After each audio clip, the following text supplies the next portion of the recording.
aposentadoria, né? A gente estava falando que existem vários caminhos, mas o mais usado, né, o mais frequente no Brasil é a questão de idade, né? A gente tem aí uma mudança recente mais voltada para as mulheres. Foi uma mudança que foi acontecendo aos poucos. Conta um pouquinho para a gente o que mudou, como que foi essa mudança também.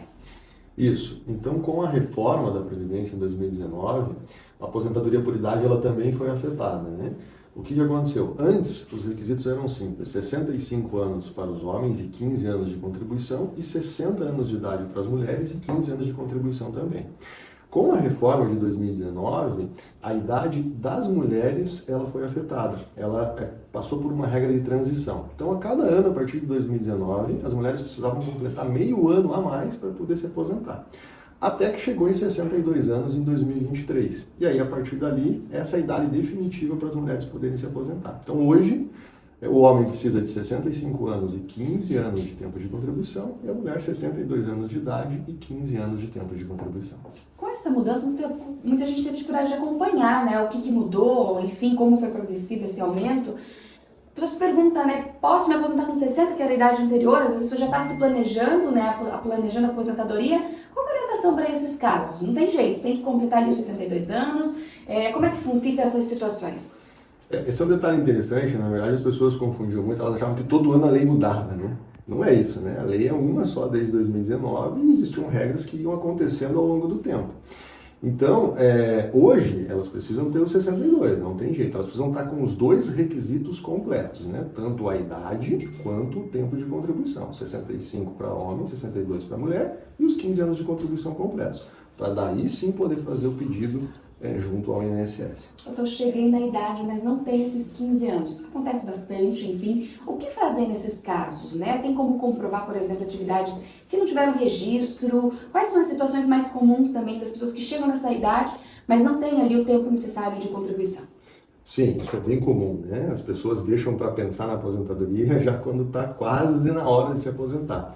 Isso é algo que a gente não recomenda, né? Quanto antes a pessoa conseguir parar um pouquinho para organizar a sua aposentadoria, melhor, né? Fazer o que a gente chama hoje de planejamento previdenciário, né? Tudo que é planejado é melhor, vai sair melhor, né? Então, na aposentadoria não pode ser diferente, ainda mais que é algo que ela vai usar, vai servir para o resto da vida dela, e depois que for feito é difícil de mudar, né? Então, a ideia é que ela realmente analise com um profissional adequado, habilitado, né? Se ela preenche os requisitos, se não o que falta, porque ela vai precisar estar completo lá na idade. Então, por exemplo, vamos supor que ela não tem ainda os 15 anos de contribuição. Existem algumas coisas onde a gente pode incorporar, né, no tempo de contribuição dela para ela fechar esses 15. Por exemplo, uma das mais comuns hoje, né, é juntar como trabalho urbano na cidade o período rural. Às vezes ela trabalhou em áreas rurais, com a família ou como empregado, né? E isso não é registrado numa carteira de trabalho, mas isso pode ser contado sim como tempo de contribuição. Precisa fazer o processo direitinho, juntar todas as provas documentais, testemunhas em alguns casos, né? Para que isso seja contado. Existem outras possibilidades. Às vezes as pessoas têm alguma lacuna que ficaram sem contribuir. Se isso for feito da forma correta também, pode contar para esse tipo de aposentadoria. O homem, o período que ele serviu no exército, né? Isso também conta, né, como tempo de contribuição.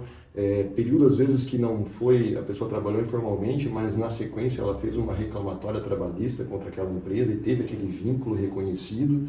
Então, são todas alternativas que nós temos para fechar esses 15 anos para a pessoa poder se aposentar por idade.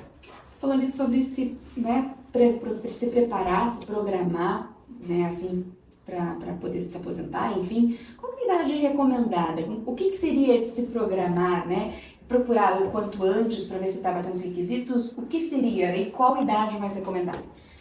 Quanto antes, a gente fala que quanto antes melhor, né? Porque quanto mais tempo nós tivermos para fazer uma estratégia, algo em relação à aposentadoria daquela pessoa, mais perto do objetivo dela ela vai chegar, né? Então, quanto menos tempo de contribuição a gente tiver ali para ajustar para ela, mais difícil fica. Por quê?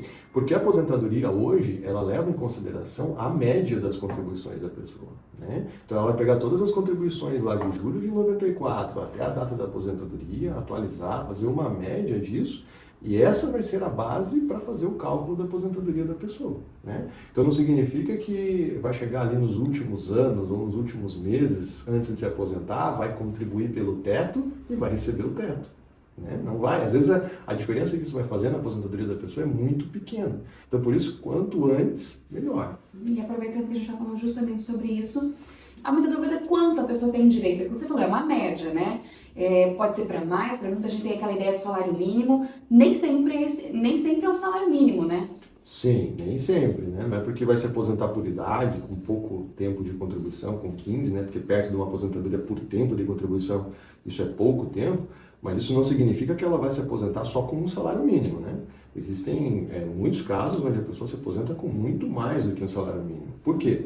Porque é a média, né? Então, se a pessoa tem boas contribuições durante a vida contributiva, durante a vida laboral dela, isso vai fazer com que a média suba e, consequentemente, o benefício dela também suba. Então, a gente estava falando sobre diversos caminhos quando a gente fala de aposentadoria, existem várias regras, várias situações, enfim.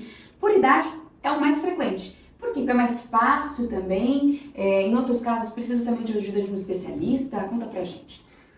Ela é a aposentadoria mais concedida hoje no INSS, né? Então, por quê? Porque é algo que exige menos tempo de contribuição. A grande maioria das outras aposentadorias exige muito mais tempo, 35 pelo menos para homem, 30 para mulheres, né? Então é algo que vai exigir muito mais dinheiro, né? Contribuição efetiva das pessoas para poder receber. Então, nesse caso, ela tem até uma parte longa da sua vida, 65 ou 62 anos para mulheres, para contribuir pouco tempo, né? Então, por isso é a aposentadoria hoje que realmente é mais fácil de ser concedida, a que mais se concede no INSS.